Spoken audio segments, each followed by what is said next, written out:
What I wanted to do today, because insurance is such an important part of what you're doing, I believe that if I'm giving you an insight into where the insurance industries are, what the CEOs, the C-level of the insurers are thinking, focusing on, and at the same time trying to give you a hint of, okay, if this is the priorities of insurance companies, where and how will you as a business partner, where we all try to win, be able to help and support the C-level of the industry? Because right now, and we'll get back to this, right now it is a cat and dog fight, right? So I want to open your eyes for some of the issues, troubles, worries that the insurance industry have. I also want to tell you a little about where the future of insurance is going. And then, of course, I'm really going to double click on my experience in working with insurance companies, for insurance companies in the region for a long time, and especially dealing with OEMs when it comes to accident repairs. Now, before we get into the industry as such, or the insurance, I just wanted to give you an idea of where the world is headed. And we also heard in the beginning about generative AI, and we heard about where the world is headed. I'm a little sad to hear that you're not allowed to use ChatGPT in your internal networks, because I actually think not using this as a part of your daily operations is going to be a problem. I'll just get back to this. But if we look at how the world 4.0 is going to look, I want to take just a step back, and it's not turning into a history lesson. But, there are 4 industrial revolutions as we see it today. The first one was a couple of 100 years ago, where steam power came in, and that meant the death of all these weavers who actually created our cotton. And there was a huge revolution against the steam mills and the water mills and the production. I'm telling you this because the net effect of this revolution, which killed a lot of jobs in the industries, but the net effect was more jobs in the industry, more jobs to the people, more jobs worldwide. But people had to reskill. People who were good at using their hands, creating clothes, weaving, or whatever the correct English word for that is, they lost their jobs. Same happened when we had the second industrial revolution, where mass production came in. 4G started looking at the markets. Again, the same thing happened. A lot of people were losing their jobs doing what they were doing today because of the revolution, and a net growth of jobs happened, but with new industries, new ways of working. And I guess when we look at the third industrial revolution, in which we are still part of with the computers, we saw exactly the same. We saw automation, we saw process optimization, we saw digital technologies. Again, a lot of administrative jobs, blue-collar jobs disappeared, but a lot of new jobs were created. We were looking into computer developers. I mean, how many millions do we have doing IT development? We didn't have that before the 70s, right? But it also meant that a lot of other people, the ones who were doing manual calculations and the basic calculator operations, they lost their jobs. And this is exactly what we're looking into as we're here right now. Generative AI will change a lot of the things that we are doing. I don't see any changes to actual repair work at the moment, but we already seen all the changes to the to the building of the vehicles. It is almost fully automated by robots today. Aftermarket repairs, I don't think so in the near future at least. But your roles, I'm not saying they're being challenged, but I'm saying parts of what you're doing today can, and in my opinion, should be done better using generative AI. I'm flagging this because it's important for you to be aware of, for yourselves, for your organizations. I don't think that generative AI is going to take our jobs. I mean, if you open LinkedIn, you have the first, 100 pages saying, oh, this is revolutionary and we're out of jobs and whatever. I don't believe that. I think if we look at my job or your jobs as 100%, then I would believe maybe 60 to 70% of what you're doing today can and should be done better by generative AI. But the rest is your experience, is your brains, is you as humans, your ability to think that makes the difference. Hopefully, when I'm saying this, I'm also opening your minds for that, okay, if 60 to 7, which I really believe, 60 to 7% of what you're doing today will actually be able to be done better by Gen AI, that means you need to start thinking about how do you learn about generative AI for the future? Because this is happening. I like to think of Gen AI not as automation, but augmentation of what we're doing today. I can guarantee you 70% of my day is augmented by AI. I'm using it. I mean, if the internet is down 5 minutes, I'm going crazy because I'm so dependent on using the Gen AI technology for what I'm doing. It speeds up everything I'm doing. At the end of the day, I'm still using my brain to critically evaluate whatever comes out of the machine. And this is the 30 to 40% that you cannot do by the systems. This is your experience. You being here for a long time, you be interacting with each other, with your colleagues, with everybody. That's where you have the real difference. Yeah, so I made this one. I'm not going to go too much into details, but I'm just saying if you're looking at 4 different domains, and this could be more or less, right? Customer experience, workflow structure, people skills, and organizational risk, there are some impacts that will hit you as organizations and humans in these areas. But what I've tried to put is the human edge requires, and I hope you can read this, and I also hope this is going to be available after very good. I'm not going to go too much into this, but my point is, and it stands, my point is you need to be aware of this is happening. And it's happening really fast. Just let me say for the last time, I don't think Gen AI will take your jobs. But I'm certain that people who knows Gen AI will be strong competitors to take your jobs, right? So you might as well be the ones knowing Gen AI the best. Okay, on that wake-up note, let's try and look into the future of insurance, because that's why I'm here and we're here, right?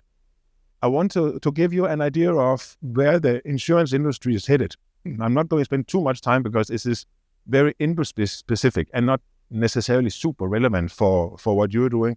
But back to my opening remark, the more you know about your master payer, the better you are to create meaningful relationships with them.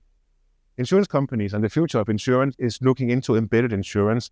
Embedded insurance, you know it already. If you sell a car, there is automatically an insurance opportunity included. It's coming also when you buy your TVs, when you buy, if you go to Amazon now, you'll see one of the local insurance companies, Salama, is actually offering insurance products whenever you buy something on Amazon. This is embedded insurance. It has huge implications for the insurance companies because all of a sudden they are arm's length from their customers. The customer bought from Amazon and accidentally bought an insurance policy, but the customer believes he or she is with Amazon. It also have implications for how you do your IT and digital setup, but that's for another talk. Usage-based insurance is another one. Not here so much, but it will come. In your world, you'll know it as pay as you drive, right, or pay how you drive. We see some of the products coming up is if you buy a comprehensive insurance product for your car, but you travel 3 months a year, okay, so you can actually turn off your comprehensive insurance product for those 3 months and just have the third-party liability. So these are some of the things, again, for the insurance companies, it threatens their premiums. Because if you do this, then there's 3 months of the year where you not have to pay the higher premium for the comprehensive. It also threatens your IT systems because it's not, with current systems in the insurance companies, easy to deal with. We're looking at microinsurance, which is basically a subset of these two. The industry is digitalizing, not as fast as other industries, but it's getting there. And especially driven by customer expectations, which I will get back to. We'll see the AI paradigm, and again, everybody's talking about it. Very, very, very few is doing something about it, and that becomes even very, very fewer in the insurance industry. They all think they have to do something, but they don't know what to do. From a competition perspective, we do see rise of digital insurers in the insurance industry. The best/worst example is Shori, who is in Abu Dhabi really trying to conquer the entire market for vehicle insurance in close competition with the insurance market. So that is coming. And these guys, they can do things better, faster, and cheaper than the insurance companies, which means, again, back to maybe kind of embedded insurance. The insurance companies, they lose the touch with their customers, which is, well, that's not something anybody wants, right? The change of customer expectations. This is one of my favorites, because when I'm in a room of C-levels from the insurance industry, then they look at each other like I'm competing with him. He's competing with me, but I know I'm doing better than him because my website looks cooler. That's how they think. They compare themselves to each other. The customers, they don't do that. Yeah, granted, they look at the prices, but the customers, they're coming from the Netflix, Apples, Amazons, Googles of the world. That is the experience they expect. So when they come to an insurance company, they come with that mindset. And that makes me always say to these fantastic C-levels in the insurance industry, you shouldn't compare yourselves with the guys across the street. You should compare yourselves with what is Amazon and Netflix is doing in terms of customer experience and ease of doing business. That might, in some areas, also be relevant for you, because it's fine to have a top 10 list of the best performing brands, but think about your aftermarket, your services, your repair services, and the customer expectation in that way. Again, the customer expects to send a WhatsApp. Somebody's going to pick up the car and drop it off when it's done right. That's what they would expect, especially in the Middle East, where you can get everything from Talabat within 15 minutes, right? So why would I have to go through another complicated procedure, wait in the phone to get somebody to talk to? So that's important. The industry is consolidating.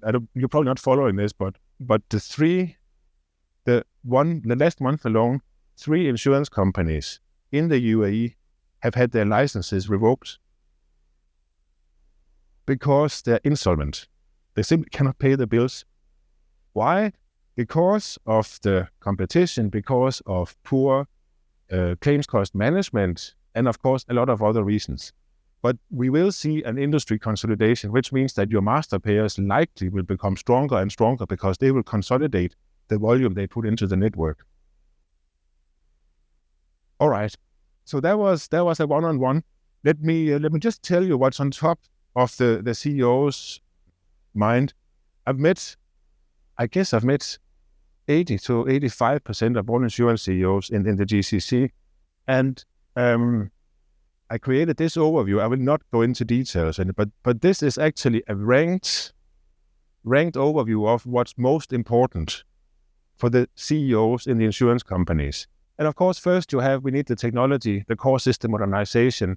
We need to identify new revenue stream. So nothing is really new. I'm still surprised that some kind of Gen AI is not there, but that's just how it is. What I did though, I found 9 areas on this one where I think you would be able to support these CEOs in what you're doing.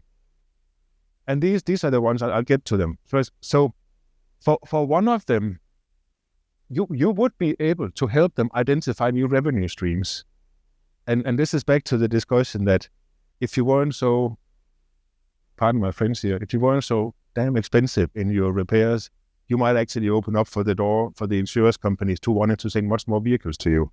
If you do that, you open up for the door for the insurance companies to actually say, we have a special product here with 5 years agency repair or whatever it is, thereby helping them get an edge in the market. So there is an opportunity. I have some examples a little later on that one. Also, and I have to admit, I'm not aware of how advanced you are with the insurance companies today, but I know if it's possible for you to open for your systems, to talk to their systems, the whole repair process, the whole way of managing claims, customer service, etc., can be improved simply because we don't have to rely on faxes, emails, and phone calls. So that's another area. And that goes back to working with automation and straight-through processing. Remember, what I'm taking up here is, with respect for my time also, the 9 areas of the whole list of the CEO's focus areas for 2025 and saying, okay, where is it that you can actually knock the door of the insurance companies and say, we can help you with some of these. We can help you improve the data quality. We can help you get a better customer experience. We can help you maybe open the door for new revenue streams. So there's a lot of opportunities to creating what Stephen said was the win-win-win situation. I would also say that it might require a change of mindset, because that there is a polarization in let's just say it in a nice way. There is a polarization in how we regard the relationship between the insurers and the workshops, right? But before I go on, let me just highlight the main problems in the insurance/repair, accident repair industry today. There is a huge price competition. I mean, and you're a little out of that range because you are an OEM, but in the market, the insurance companies, they are paying independent workshops 900, even down to 825 dirhams for repairs. They have agreements with the workshop saying all repairs below 5,000 dirham in value, we pay you 825. Can you imagine the quality of repair? 825, what they do, they put the car on a breakdown, send it to Sharjah, they spray paint it outside under the palm trees and bring it back home, right? What is the quality of repair coming out of that? What is the customer experience? What is the customer service of that? The industry itself is also heavily fraudulent. I'm not accusing anybody in this room, but I know for a fact that the industry outside this room is very, very fraudulent. I know for a fact that many of the independent workshops, if you send me one car, I'll send you 200 dirhams back for sending me that car. That further erodes the actual money available to repair the car. It definitely also erodes the free selection of a competent workshop to repair what we are doing. So there is a lot of challenges in the industry that must be changed. We have the issue that the consumers, the customers, the BMW drivers that we want to make happy, they want their car to be repaired with you, but they cannot because it's too expensive. And now I'm talking OEM, definitely not you, but OEMs, they jack up the prices the first year.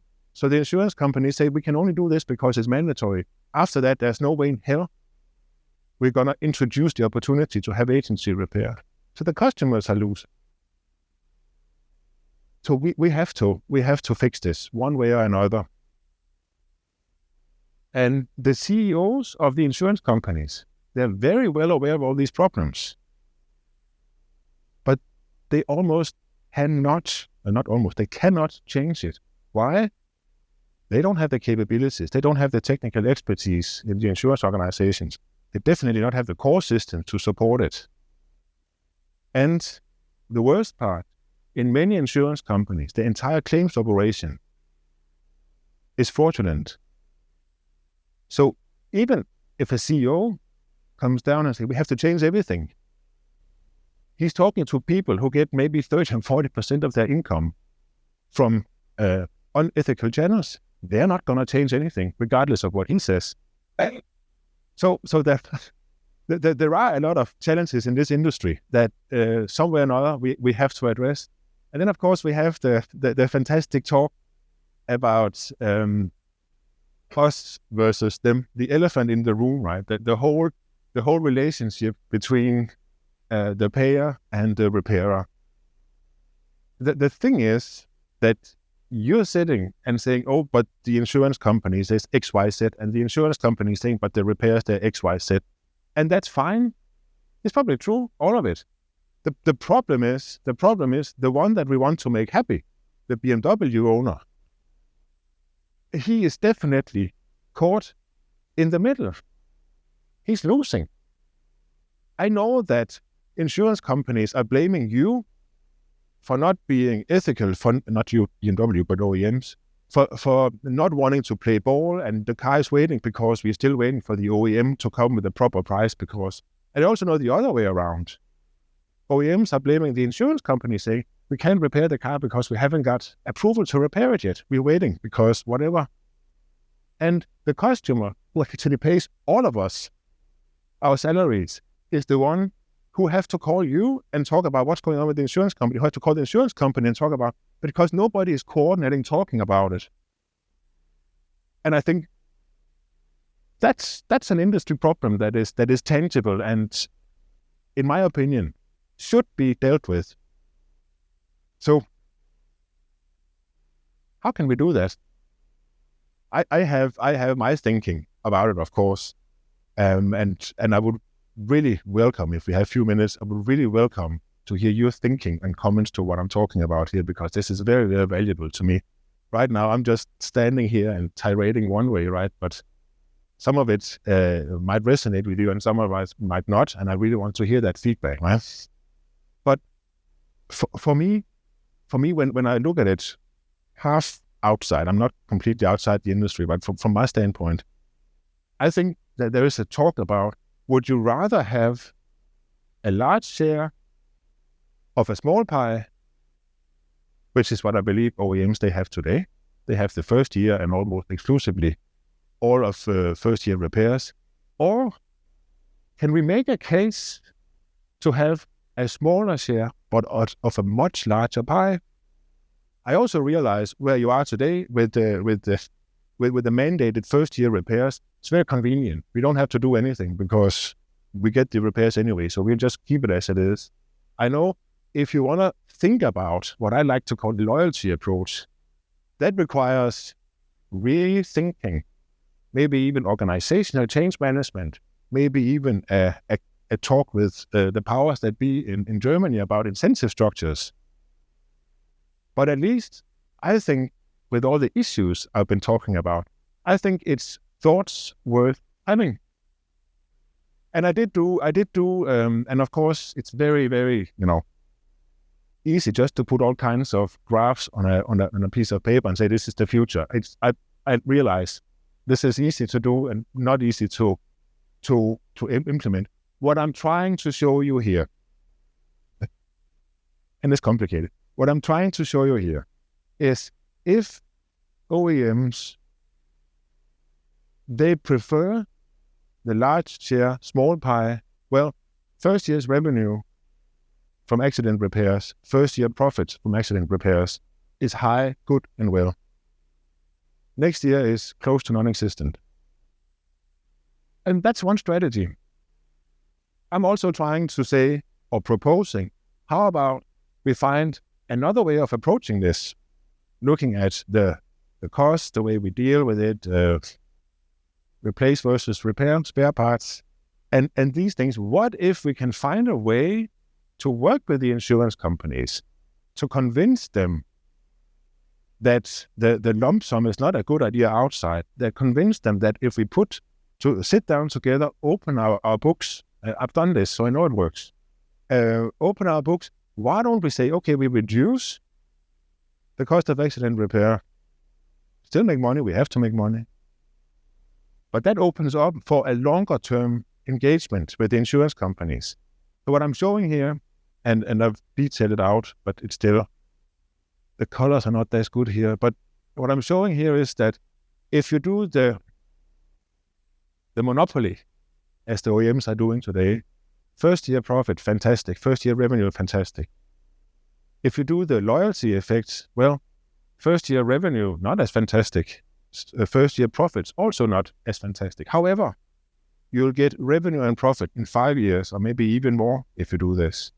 So it's also up to you as business owners, right, or business managers, saying, would we like to have a first year high profit, or do we want to have a more predictable longer-term revenue stream together with our master payers? I think you can hear, I know what I think is the answer, of course.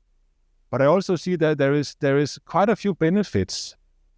And again, if you disagree, I really would like to know. But there's quite a few benefits if we take what I call the loyalty effect. All of a sudden you say, okay, we're not super, of course we're dependent, but not super dependent on this year's sales of new vehicles. Because all of a sudden we access a portfolio of vehicles, which means we have a more predictable volume coming into the workshop, we can maybe procure our spare parts in advance, or at least working back to the data with the insurance companies. We know the portfolio of BMWs that this insurer have, meaning that we know 24% of these vehicles statistically will get an accident. And we know statistically, and out of those 24% of vehicles, statistically 80% they will have bumper damage. Would it make sense to pre-order bumpers? Would it make sense to prepare that in advance over the next couple of years, right? So there are quite a few opportunities or benefits. Yeah, stable demand, stable operations. With a spare part planning, I just mentioned that. I also think that if you have an idea of the volume coming in from accident repairs, you'd also be able to maybe plan your operations better and argue or send your technicians for training. I mean, you know much better than me that the complexity of new vehicles is just increasing month on month, right? And now with the Neue Klasse platform, I mean, I would assume that is a retraining of your technicians, right? So you need to plan for this and find time for it. Needless to say, if all my graphs, they are correct, then you would have a longer term profitability. Yes, you will lose some of your first year profits, but longer term, you would have more stable operations. And hopefully, by engaging more with insurers, by getting into such a relationship, some of these crossed arm fights would be relieved. I'm thinking having fixed prices, fixed repair slabs, so you actually know what to expect and not necessarily have to argue in each and every time there is a larger repair coming in. And at the end of the day, that will reflect on a better customer experience. How does this resonate with you? Now I've been talking for 30 minutes straight, so any thoughts, thinkings, comments? Can propose that we dedicate another 10 minutes at the end of this. Okay. So maybe that. Very good. I'm also here in the breaks, so no. I feel we have an open Q&A. No worries. Yeah, and then I don't think I have time for this, right? But I actually put together a whole section of this presentation on, if you want to do this, how you're going to plan the change in your organizations. Because I know very well that one thing is me singing and dancing here and trying to convince you on rethinking.